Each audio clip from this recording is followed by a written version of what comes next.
Primera Tesalonicenses 2, 9.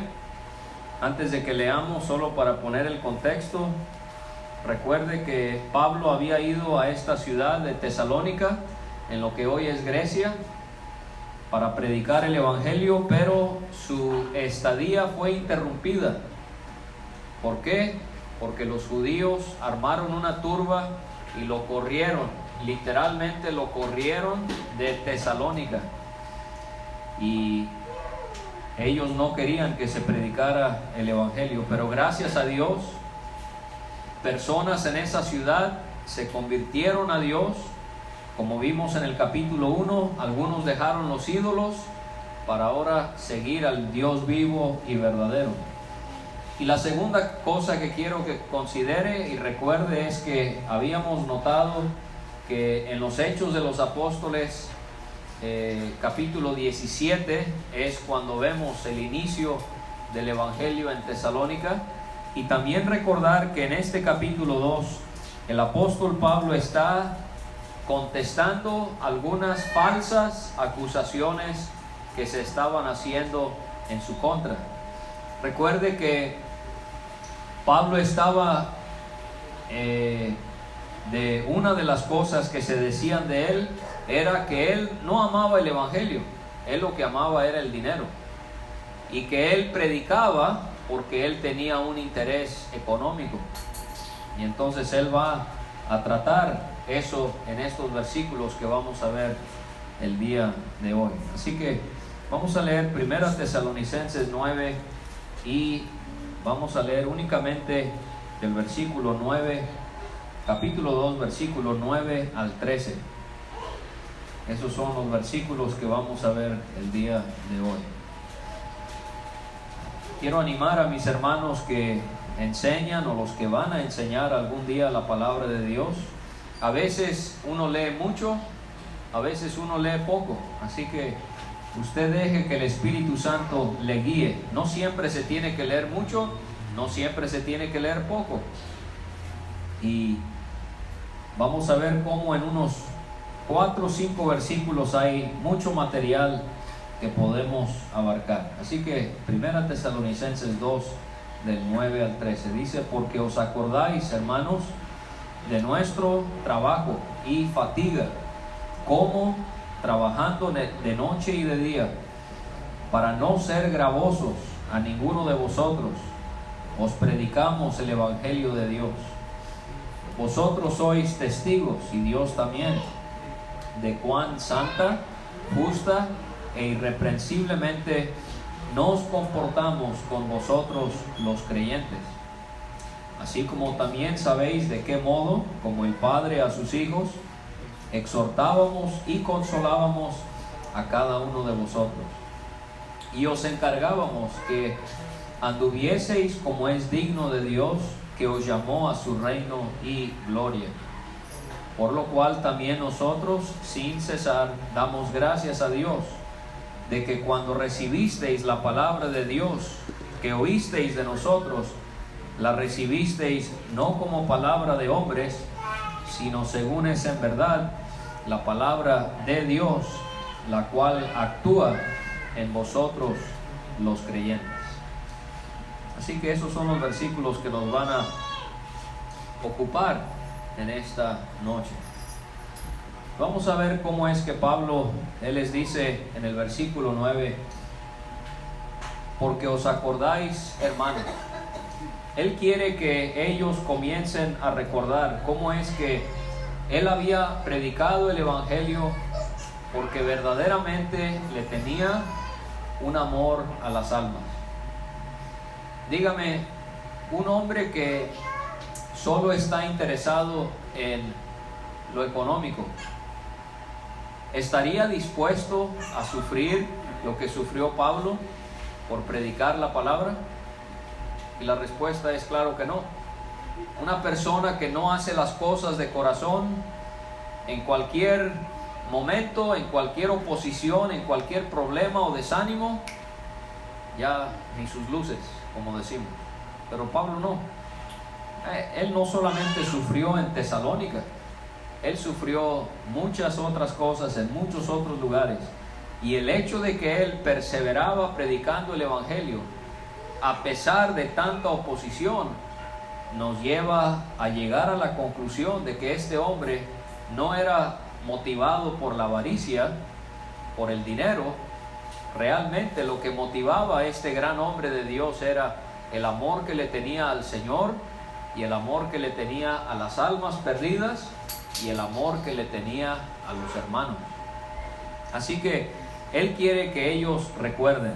Le dice a los hermanos: porque os acordáis, hermanos. ¿No ve? Pablo tenía un historial, un testimonio que avalaba a su persona, y él quería entonces que ellos recordaran eso. ¿Qué quería que recordaran? De nuestro trabajo y fatiga. Ahora, sin duda, esto involucra el trabajo y la fatiga por predicar la palabra, los viajes, el ser perseguido, el ser calumniado. Eso es trabajo, es fatiga. Pero creo que aquí, hermanos, el trabajo y la fatiga a la que se está refiriendo Pablo es lo que él hacía con sus manos para ganarse la vida. Pablo trabajaba. Esta palabra trabajo es una palabra intensa que en el griego describe el dolor que uno recibe por un golpe. O sea, Pablo trabajaba muy fuertemente, muy intensamente. Él no solamente trabajaba, pero se fatigaba. Él trabajaba hasta el cansancio.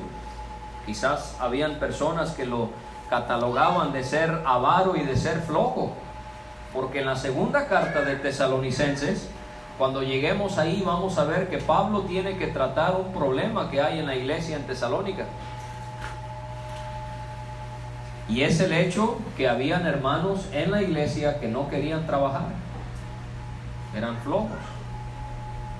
Y Pablo le pide a los hermanos que reprendan a estos hermanos, que en su pereza ellos nomás andaban de casa en casa molestando a los hermanos, quizás exigiéndoles que les dieran de comer, y aparte de eso propagando doctrina que era contraria a lo que Dios había establecido. Y Pablo, él dice en otras palabras: yo no soy así. Yo me gano la vida trabajando hasta fatigarme, dice él. Él les va a decir en la segunda carta de Tesalonicenses, capítulo 3 y versículo 8: ni comimos de balde el pan de nadie, sino que trabajamos con afán y fatiga día y noche, para no ser gravosos a ninguno de vosotros. Lo mismo estamos viendo aquí en esta primera carta. Pablo era una persona trabajadora, y eso es algo que debe de caracterizar al cristiano. No tener tiempo libre y acostumbrarse a no estar haciendo algo.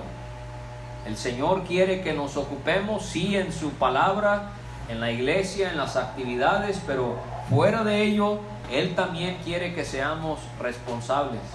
Si Dios le ha puesto a usted, hermana, en un hogar, Dios le ayude a poder de todo corazón atender a su familia.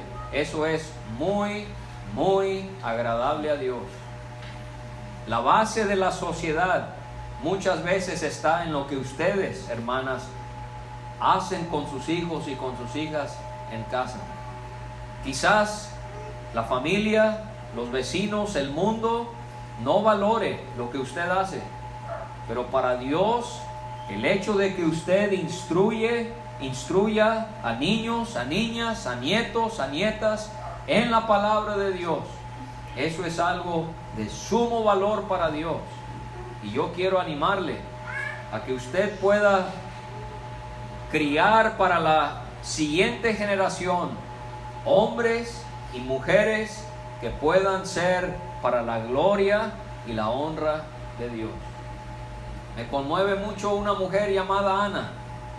Ana era estéril, no podía tener hijos, y un día Dios le concedió Ana le pedía en el templo que le diera un hijo. Y ella le prometió a Dios: Dios, si tú me das un hijo, yo te lo voy a dedicar. Y llegó el día cuando Ana, que nunca había tenido hijos, quedó embarazada. Y con gozo dio a luz a un niño y le puso por nombre Samuel. Su nacimiento habrá sido una noticia agridulce para ella. Dulce porque ella quería a un hijo, pero agrio porque ella sabía que tenía que cumplir su promesa. Y sabía que ese niño no se iba a quedar allí, sino que ella lo iba a tener que llevar al templo y dárselo a Dios. La Biblia nos dice que llegó el día cuando Samuel, aquel niño, no sé cuántos años habrá tenido, 3, 4 años, cuando ya había sido destetado, la Biblia dice que Ana lo llevó al templo y se lo dio al sacerdote Elí para dedicárselo a Dios. Y Samuel creció durante tiempos muy malos en Israel, donde el pueblo de Dios se apartó de Dios. Y ahí se levantó un niño, un joven que se convirtió en un señor, que fue el profeta Samuel, que guió al pueblo de Dios a hacer el bien. ¿Y dónde comenzó todo? Con una señora llamada Ana, que en su casa, antes de haber llevado a ese niño al templo, todos los días le habrá inculcado la necesidad de que él, al crecer, pudiera servir al único Dios vivo y verdadero. Así que le animo, hermana, y también a los hermanos, en esta gran labor que Dios nos da. Vivimos en tiempos donde la familia ya no es valorada, donde el que tiene muchos hijos es hasta mal visto, donde los que no tienen hijos es bien visto, porque se supone que los niños y toda esta gente contamina este mundo. Y hay gobiernos en el mundo que otorgan bonos, apoyos a parejas que deciden no tener hijos. Esto va completamente en contra de lo que Dios tiene en su palabra. Dios une a dos personas en matrimonio. Él quiere que tengan hijos, que formen una familia, que sea para su honra y su gloria. Bueno, las cosas están muy caras, dice alguien. ¿Cómo mantener a un hijo o a una hija en el 2021? Bueno, aquí hay hermanos que tienen hijos. ¿Les ha fallado Dios algún día? Si Él quiere que nosotros formemos familias, Él estará seguro de proveer para que esa familia pueda ser sostenida. Así que les animo en esta buena labor que hacen de traer a sus hijos, de enseñarle la palabra en casa, para poder ser de bendición algún día a la iglesia. Pablo era alguien que trabajaba, alguien que se fatigaba por todo lo que hacía. Él dice, como trabajando de noche y de día. ¿Sí? Él, por querer ganarse para el pan, para la comida, para sus gastos, él tenía que trabajar de noche y día. En 1 Corintios 4 vemos que él allí también menciona que él tenía que trabajar. ¿No ve? Pablo recibía ofrendas y apoyos de hermanos y de iglesias, pero él no andaba mendigando. Él no andaba presionando a que los hermanos le apoyaran. Él no se quedaba sentado con los brazos cruzados esperando que alguien le diera algo. Él trabajaba. ¿No ve? La idea de que en la actualidad hayan personas que digan predicar la palabra y estén esperando que la iglesia les mantenga, no está en la palabra de Dios, no está en las escrituras. El apóstol Pablo trabajaba. ¿Qué hacía Pablo para ganarse la vida? Hechos capítulo 18 nos dice que él elaboraba ¿qué? Tiendas. Él hacía tiendas. Él trabajaba. Hacía una tienda muchas veces con Priscila y Aquila, que era un matrimonio que andaba mucho con él. Lo vendía y así él tenía para ir en barco a tal lugar. Así tenía él para poder pagar la luz. No, en ese tiempo no había luz, ¿verdad? Tenía para comer, ¿sí? Pablo era alguien que no era avaro, para nada. Él no estaba viendo los pesos, los dólares. Él lo que tenía, su mirada era puesta en las cosas del Señor. Y él dice que él había trabajado fuertemente día y noche para no ser gravosos a ninguno de vosotros. O diríamos nosotros, no quería ser molestia. Gravoso es la idea de poner una carga sobre alguien que es tan pesada que no se puede cargar. Pablo entendía que los hermanos tenían necesidades. Recuerde, estos son cristianos que eran perseguidos por causa del evangelio, que quizás habían perdido sus empleos por decidir seguir a Cristo, o que eran pagados muy poco dinero, y ahora Pablo iba a estar todos los días a ver el desayuno, a ver la comida, a ver la cena. Necesito, hermanos, dinero para esto, vamos a pasar una colecta porque necesito hacer esto. No, Pablo entendía que iba a ser gravoso. Pablo entendía que iba a ser de más exigir o hasta esperar que ellos le hicieran esto. Así que Pablo trabajaba. ¿Confiaba en Dios? Claro que sí, pero él también se esforzaba en ganarse el pan de cada día. Y entonces él dice ahí en el versículo 9 al final: os predicamos el evangelio de Dios. O sea que él trabajaba haciendo sus casas de campaña, sus tiendas, pero él también trabajaba predicando el evangelio. Quiero que note cómo hay tres cosas en este capítulo 2 de Primera de Tesalonicenses que le pertenecen a Dios. Hay tres cosas que dice Primera Tesalonicenses 2 que son de Dios. Estas son cosas que usted debe de notar al leer un capítulo cuando usted lee, porque espero que tengamos el hábito, los que ya hemos aceptado a Cristo especialmente, de leer la Biblia todos los días. Y no solamente es leerla como uno lee el periódico, donde le doy un vistazo y ahí lo dejo. No, hay que leer, hay que estudiar, hay que entender, hay que meditar. Si yo le preguntara, hermano, hermana, ¿dónde leyó el día de hoy? Bueno, si me dice es que yo no he leído hoy, bueno, ya empezamos mal. Dos, alguien dice, bueno, sí leí, pero realmente no me acuerdo qué leí. Pues entonces, ¿de qué tanto le ayudó? Entonces, ¿sabe lo que hago yo? Porque mi mente, aunque estoy todavía joven, aunque no lo parezco, el otro día le dijeron a mi papá, cuando llegue su hermano de su viaje, ya lo vemos. Él pensaba que éramos hermanos. Pero aunque estoy joven, mi mente me falla. Entonces lo que yo hago es, tengo una libreta y anoto lo que se me queda de la lectura para que se me quede en el día y sea algo que yo traiga en la mente cuando ande yo haciendo lo que estoy haciendo.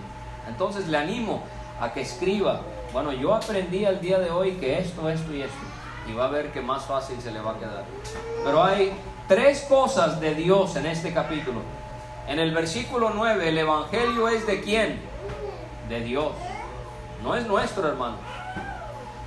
Por lo tanto, si Pablo y nosotros reconocemos que el evangelio es de Dios, le pregunto, ¿tenemos nosotros la autoridad de modificar el evangelio?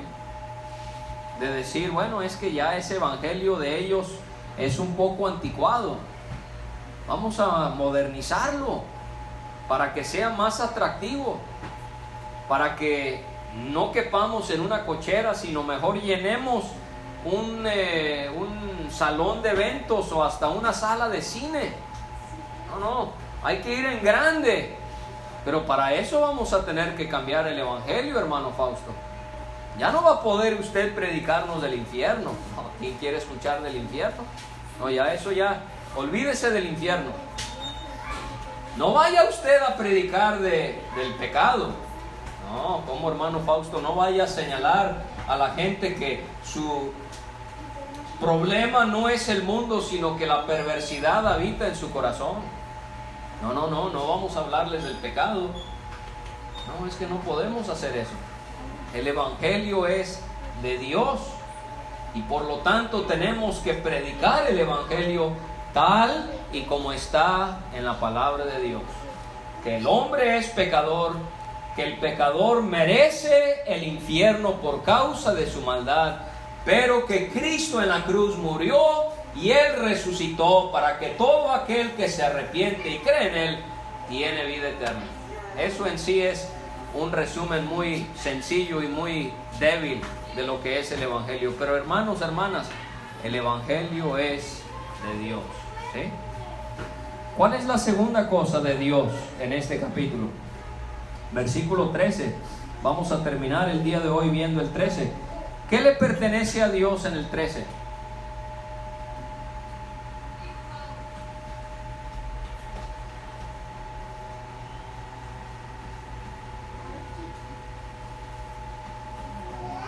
La palabra, ¿verdad?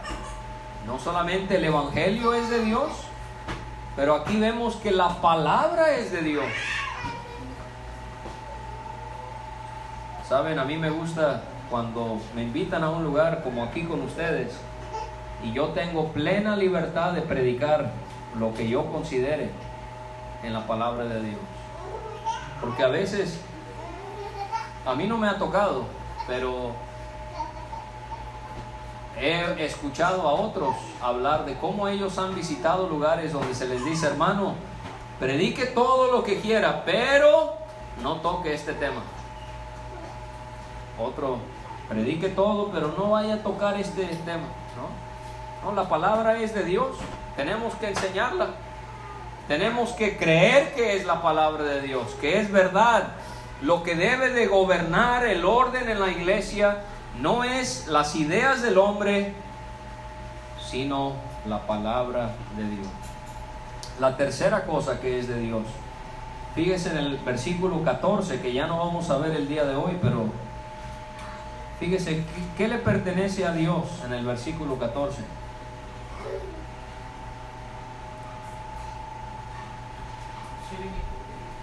Ser imitadores, ¿sí? ¿Y qué sigue después de ahí? ¿Qué dice que es de Dios? Las iglesias de Dios. Las iglesias no son de uno. Las iglesias no son del hermano fulano de tal. Las iglesias son de Dios. El hombre no puede tomar el lugar de Dios en la iglesia, hermano. Sí se puede, pero no se debe. Qué triste, ¿verdad?, que hayan hombres que quieran tomarse el lugar que Dios debe de tener en la iglesia. Me recuerda a un hermano llamado Diótrefes, del cual me habla el apóstol Juan. ¿Qué le gustaba a Diótrefes en la iglesia? Le gustaba el primer lugar. Y lo que él decía, eso se hacía. Y si yo quiero expulsar a fulano, yo lo saco, porque yo aquí mando. Y aquí no me va a venir a decir nadie. Ni los apóstoles podían acercarse a la iglesia donde estaba Diótrefes. A él amaba el primer lugar. Dios nos libre de eso, hermano. ¿Quién es el que debe de tener el primer lugar? Nuestro Señor Jesucristo. Y entonces, hombres y mujeres, tenemos que tener cuidado, que no vayamos a tener una actitud en la que decimos que Cristo es el que tiene en primer lugar, pero que con nuestras acciones manifestemos que realmente yo quiero tener ese primer lugar. Eso fue lo que le pasó a Satanás, ¿verdad? Allá en el cielo, Lucifer. Él deseó tener el trono de Dios. ¿Y qué pasó con él? Fue expulsado del cielo. Y así sucede con nosotros cuando nos dejamos llenar por la soberbia. La soberbia me hace querer estar por encima de ustedes, pero no hasta ahí nomás. La soberbia me hace querer estar por encima de Jesucristo. Y eso es muy grave. Así que las iglesias son de Dios. 3 cosas que son de Dios en 1 de Tesalonicenses 2. No ese conductor. El Evangelio es de Dios. La palabra es de Dios.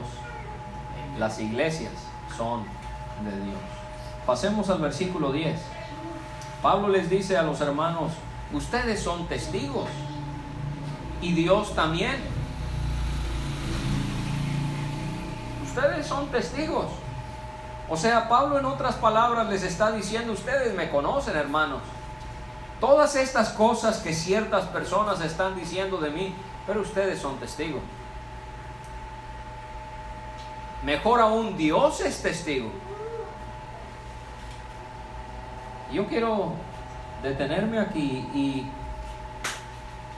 preguntarle, hermano, hermana, y preguntarme a mí también, a todos: ¿estamos al tanto de que si nosotros somos creyentes en Cristo, hay muchos que tienen la mirada puesta en uno? Número uno, el mundo nos está viendo.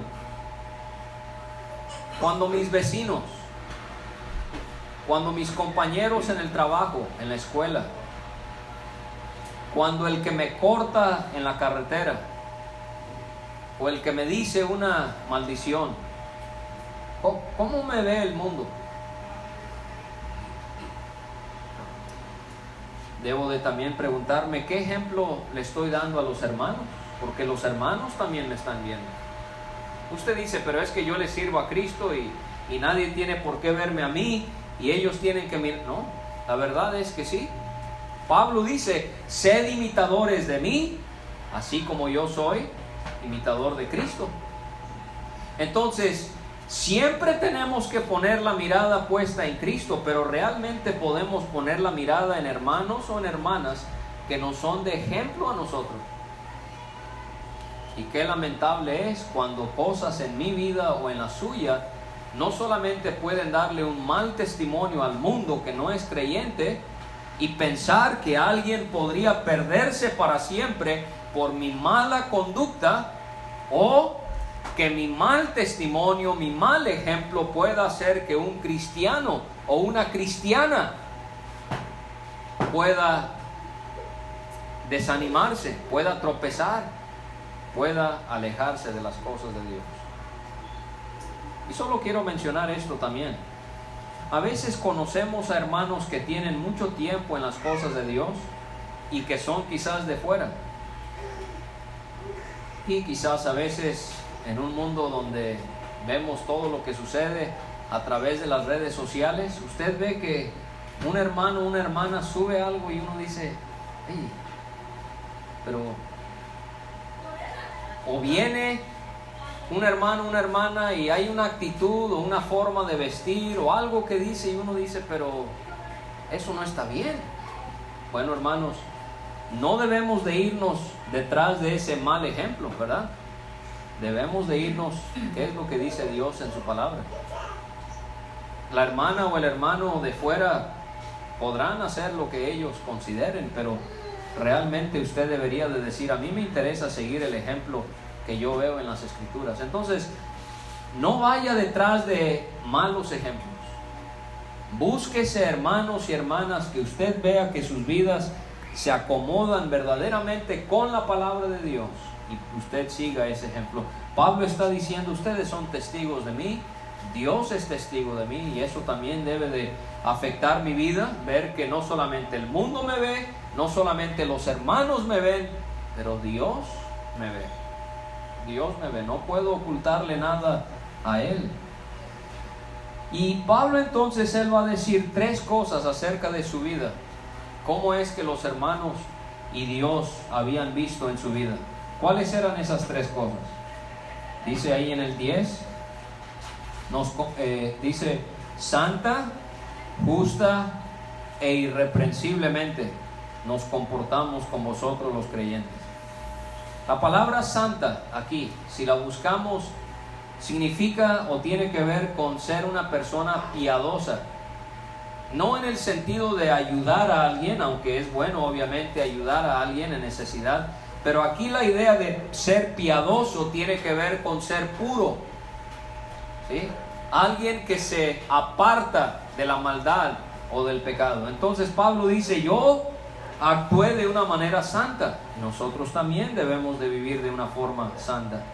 Número 2, él dice que él vivía de una forma justa. Justa aquí tiene que ver con vivir según lo que es propio, lo que es adecuado. Es la persona que vive conforme a la rectitud de Dios. Con Pablo no aplicaba el dicho: el que no tranza, no avanza. ¿No? Así en el mundo, ¿verdad? Hay esa idea. Si uno no hace trampa, uno no va a salir adelante. Pero Pablo no vivía así. Él era una persona recta. Él era una persona derecha. Pablo, él dice a Tito en su carta, capítulo 2:12: vivamos en este siglo, en este tiempo, sobria, justa y piadosamente. Así que aunque a nuestro alrededor haya corrupción, haya deshonestidad, haya todo tipo de cosas, Dios quiere que seamos santos. Él quiere que seamos justos. Pero la tercera cosa que Pablo dice que él manifestaba en su vida era irreprensiblemente. Esa palabra está un poquito larga, ¿verdad? Y no es quizás una palabra que mencionemos en la vida cotidiana. ¿Qué significa cuando alguien es irreprensible? Bueno, es cuando no hay nada en la vida de esa persona la cual se le pueda señalar algo. Tiene un testimonio intachable, irreprensible. No hay algo que los hermanos puedan decir: es que yo vi, es que un día hizo esto, es que ella hace aquello. ¿No? Pablo dice, él vivía de una manera irreprensible. Al final de esta carta, en el capítulo 5 y en el versículo 23, Pablo va a escribir: el mismo Dios de paz os santifique por completo, y todo vuestro ser, espíritu, alma y cuerpo, sea guardado, ahí está nuestra palabra, irreprensible, para la venida de nuestro Señor Jesucristo. Ese de hecho es un requisito para los pastores en la iglesia. Debe de ser irreprensible. Pero no solamente es para los ancianos, es para hermanos, para hermanas, jóvenes o ya mayores. Como cristianos queremos ser irreprensibles. Ahora quiero que note que al final del versículo 10 del capítulo 2, Pablo utiliza una distinción para aquellos que somos salvos. ¿Cómo nos llama Pablo en el versículo 10? El nombre que nos da es creyentes, ¿verdad? Y hay distintos nombres que la Biblia nos da. Quizás a usted le han preguntado: ¿pero qué nombre tiene su iglesia? ¿Qué nombre? Bueno, yo les digo el único nombre que hay. ¿Cuál es el único nombre que hay? El nombre del Señor Jesucristo, ¿verdad? Pero el hombre le encanta diseñar estos nombres que llaman mucho la atención. Roca de refugio. Oh, suena muy bonito. La iglesia de los santos de los últimos días. Ah, está tan bonito que hasta por el nombre, y a mí me gustaría estar ahí, ¿verdad? Pero ¿qué dice la Biblia? Los apóstoles, las iglesias que ellos establecieron, ¿tenían nombres? No, se reunían únicamente al nombre del Señor Jesucristo. Pero a nosotros sí se nos dan nombres. Si alguien le quiere decir: bueno, pero ¿cómo se llaman ustedes? Bueno, nos llamamos Hechos 13 cristianos, ¿verdad? Cristianos. ¿Por qué? Porque seguimos a Cristo. Somos llamados en la Biblia creyentes. ¿Por qué? Porque hemos creído en Cristo.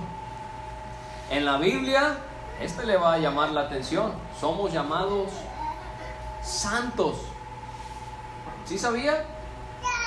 Que a toda persona que ha aceptado a Cristo, Dios en su palabra lo llama santo.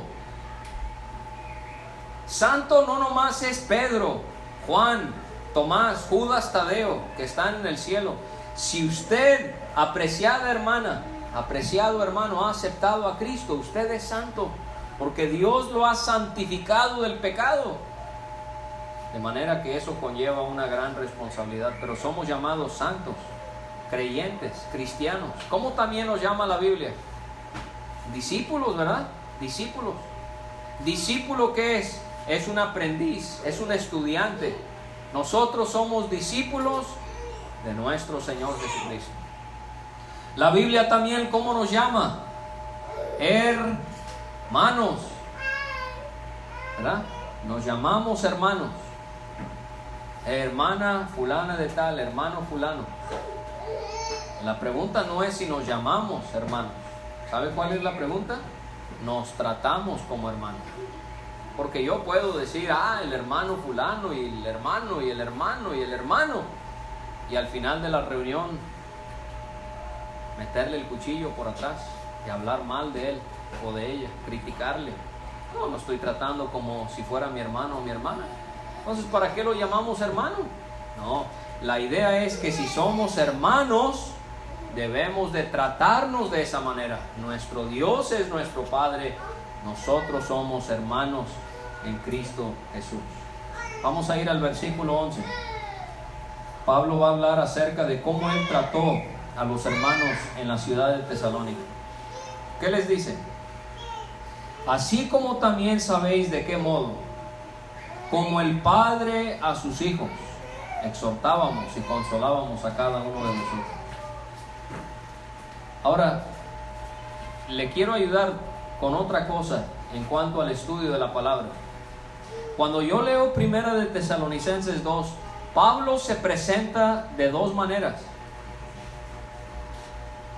Aquí en el versículo 11, ¿él qué es? Es como un padre. Muy bien. Ahora, aquí va una prueba para aquellos que tienen buena memoria. ¿Cuál es otra manera en la que se presenta Pablo en este capítulo? Lo vimos la última vez que estuve con ustedes. No un padre, sino como una mujer se presenta. Una nodriza. Nodriza. La nodriza, ¿qué era? Criaba a los niños que no eran suyos. Había muerto una mujer que había dejado un niño de pecho y ella con ternura le daba pecho y criaba a ese niño. Era una nodriza. Pero ahora Pablo dice, yo no solamente fui como una nodriza, sino yo fui como un padre. Ahora, no pensemos, hermanos, que porque en el mundo los padres se caracterizan por ser violentos, rudos, llegan a la casa tomados y nomás llegan a golpear y a causar problemas. Sabemos que ese no es el padre que visualiza la palabra de Dios, ¿verdad? El verdadero padre terrenal debe de ser como nuestro Padre celestial, tierno, compasivo, misericordioso. Entonces, cuando Pablo dice que él fue como padre a sus hijos en Tesalónica, no era porque era regañón ni porque ofendía a los hermanos y los criticaba y les hablaba brusco. No. Él dice, yo como padre a sus hijos los exhortaba. Y yo conozco hermanos que piensan que como la Biblia habla de la exhortación, que esto les da permiso de regañar a los hermanos. Pero la palabra exhortación no tiene que ver con regañar. La palabra exhortación tiene más bien que ver con consolar, con animar, con fortalecer. Es muy fácil regañar, ¿verdad? ¿Sabe lo que es difícil? Acercarse a una hermana que se le ha muerto su esposo y darle una palabra adecuada. Ahí es donde lo quiero ver. Es que yo puedo poner a los hermanos en su lugar. Eso lo hace cualquiera. Lo que queremos es, hermanos, que cuando un hermano pierda su empleo, le pueda dar una palabra de ánimo. Ahí es donde tenemos que ver cómo es usted. No cuando hay que regañar, no, cuando hay que animar, cuando hay que consolar, cuando hay que fortalecer. El día de hoy se murió un señor ahí en el pueblo. El pueblo es de unas 1000 personas, donde tienen su casa. Y ahorita que llegué me llamó mi esposa. Ella había ido al velorio y no había ni 10 personas en el velorio.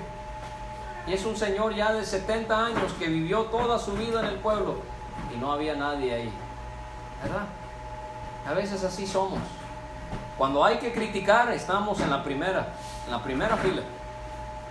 Pero cuando hay que consolar, cuando hay que escuchar a alguien en sus problemas, cuando hay que acompañar a alguien en su dolencia, es que yo no soy bueno para eso.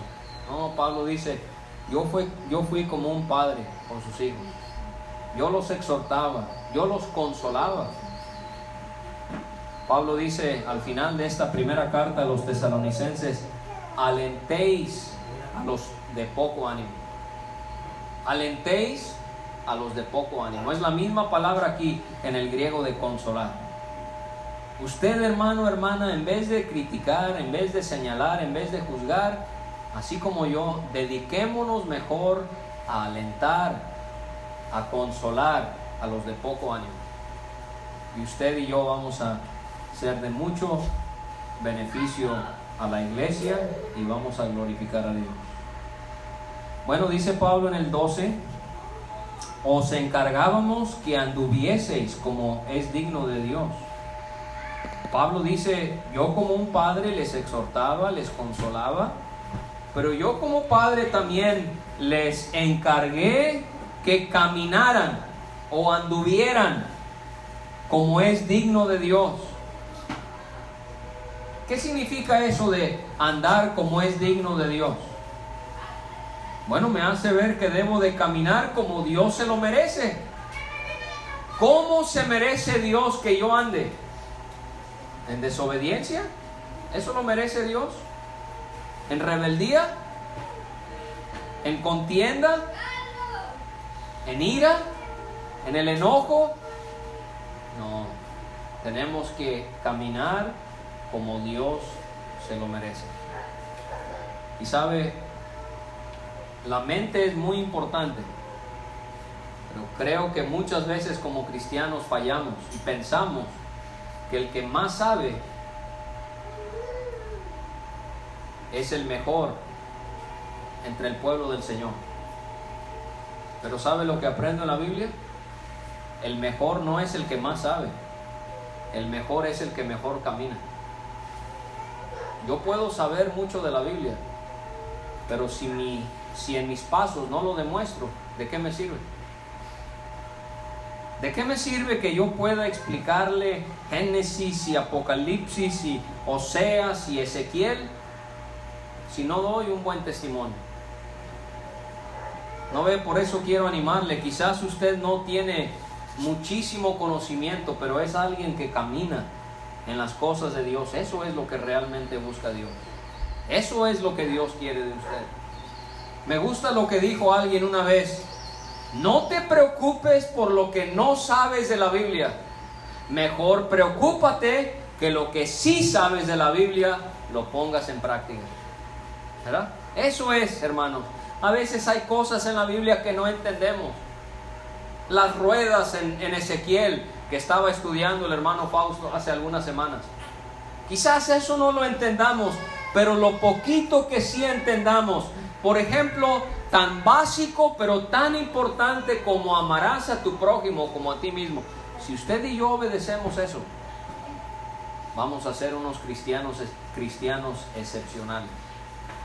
Y bueno, la verdad es que hay una lista grandísima que me gustaría dársela toda, pero el tiempo se nos va a ir. Pero, por ejemplo, en Romanos 6:4 debemos de andar en nueva vida. En esta nueva vida que Dios nos ha dado debemos de caminar. En Romanos 8:1 y 4 debemos de caminar no conforme a la carne, sino conforme al Espíritu. En Romanos 13:13 debemos de caminar como de día, no de noche, no en el pecado, sino como de día, en santidad, en pureza. Debemos de andar conforme al amor, Romanos 14:15.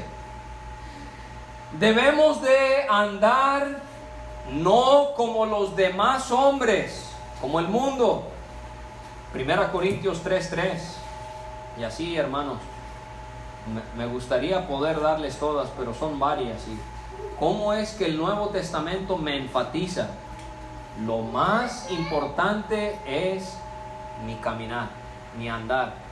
Hermanos, lo que aprendemos, lo que recibimos, lo que sabemos, de nada servirá si en mi día a día en el fraccionamiento bicentenario no lo demuestro.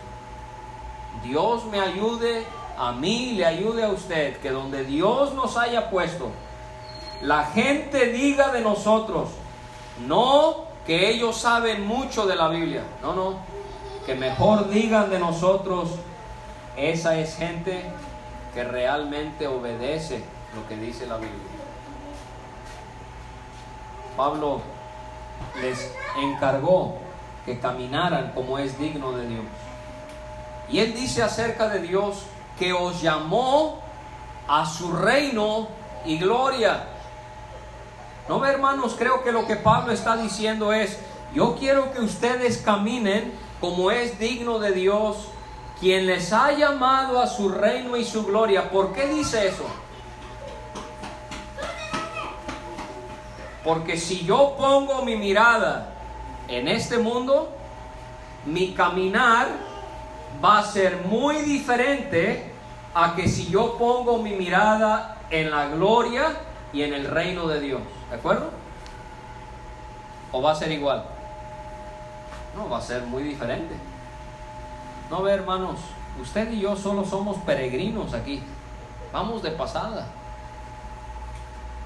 A veces queremos hacer tesoros aquí en la tierra, cuando Dios nos ha llamado a su reino, a su gloria. Señor, nos ayude a no poner la mirada aquí, sino ponerla allá. Vamos a terminar con el 13. Pablo les dice, por lo cual también nosotros sin cesar, o sea, no paraba, continuamente damos gracias a Dios. En Romanos 1:9 Pablo dice que él oraba sin cesar por los romanos. En Primera de Tesalonicenses 1:3 ya lo vimos. Pablo dice que él se acordaba sin cesar de los tesalonicenses delante del Dios y Padre nuestro. En 2 de Timoteo 1:3 Pablo se acordaba sin cesar de Timoteo. Y Pablo les dice, sin cesar damos gracias a Dios. ¿De qué le da gracias a Dios Pablo? De que cuando recibisteis la palabra de Dios, que oísteis de nosotros, la recibisteis no como palabra de hombres, sino según es en verdad la palabra de Dios, la cual actúa en vosotros los creyentes. ¿No ve que era una calumnia que decían de Pablo? Este evangelio es algo que él inventó. Es un mensaje que él ahí se lo sacó de la manga.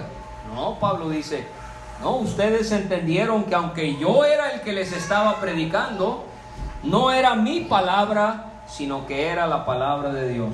Se parece a lo que habíamos visto en Primera de Tesalonicenses 1:5. Nuestro evangelio no llegó a vosotros en palabras solamente, sino también en poder, en el Espíritu Santo y en plena certidumbre, como bien sabéis cuáles fuimos entre vosotros por amor de vosotros. Hermano, hermana, nosotros predicamos, pero al final de cuentas es la palabra de Dios. Así que no ponga su confianza en nosotros, póngala en Dios. Y asegúrese que si usted ha aceptado a Cristo Jesús, usted ha aceptado la palabra de Dios, no la palabra de un hombre, de alguien que está aquí o que no está aquí. Los tesalonicenses lo habían entendido. Pero yo quiero terminar con esto. Los tesalonicenses habían recibido la palabra de Dios. ¿No ve? Primero escuchamos la palabra de Dios. Pero eso no es lo que nos salva, ¿verdad? Lo que me hace ser salvo, ser salva, ¿qué es? Recibir la palabra. Quizás usted ha oído que Cristo Jesús vino al mundo para salvar a los pecadores. Lo ha oído una y otra vez. ¿Pero qué le falta? Recibirlo. Quizás usted no lo ha hecho. Y hoy, 23 de septiembre del 2021, como a las 8 de la noche, en casa del hermano Fausto y de la hermana Marta, usted recuerde, yo no solamente oí la palabra, fue en ese momento que yo la recibí. Pablo dice en Timoteo del Evangelio, palabra fiel y digna de ser recibida por todos. El Evangelio es un mensaje digno de que usted lo acepte. Pero ¿será que no le va a dar importancia? El Evangelio es un mensaje digno de que todo hombre lo reciba. Pero ¿será que usted va a decir otro día? O es que mejor no, porque se van a burlar los amigos de la colonia. Es que me va a dejar de hablar mi familia. Es que voy a tener que dejar de hacer tal cosa si yo acepto. No. Usted quiere recibir la palabra. Reciba la palabra, crea en la palabra, para que usted reciba la vida eterna y así pueda ir al cielo después de morir. Pero termino donde termina Pablo en el 13, acerca de la palabra de Dios, que dice él, la cual actúa en vosotros los creyentes. O sea que, hermanos, ¿qué debe hacer la palabra de Dios en mi vida? Debe actuar, debe de obrar, debe de operar. Volvemos a lo mismo. Cuando usted lee la Biblia, realmente la está leyendo pensando en qué puedo mejorar según este pasaje. ¿Sabe qué a veces hacemos? Leemos un capítulo, lo leemos, este está buenísimo para fulano de tal, y yo se lo voy a mandar porque le va a caer una pedrada en la cabeza y le va a caer como anillo al dedo. Este es para fulana de tal. Y si ve lo que hicimos, señalamos a los demás y ¿qué faltamos?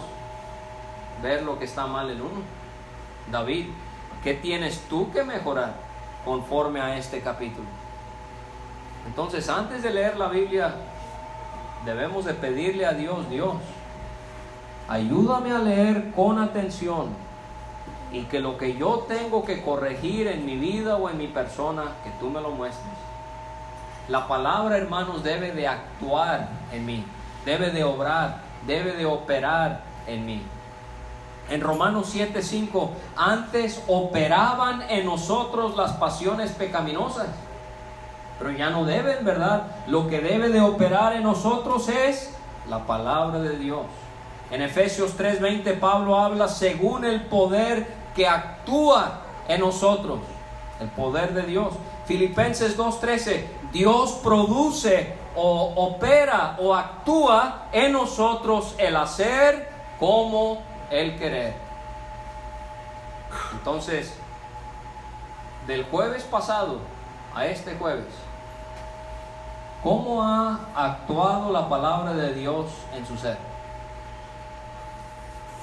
¿Soy igual a como yo era hace 8 días? ¿Peor, quizás? ¿O estoy mostrando día a día, ya sea que yo esté comprando la fruta o caminando por la calle o en mi casa, estoy mostrando que la palabra de Dios actúa en mí, que está obrando en mí, que me está moldeando, que me está quitando las cosas que no deberían de haber en mi carácter? Palabras que digo que no deberían de salir de mi boca, pensamientos que tengo que no debería de pensar, cosas que hago que no debería de hacer.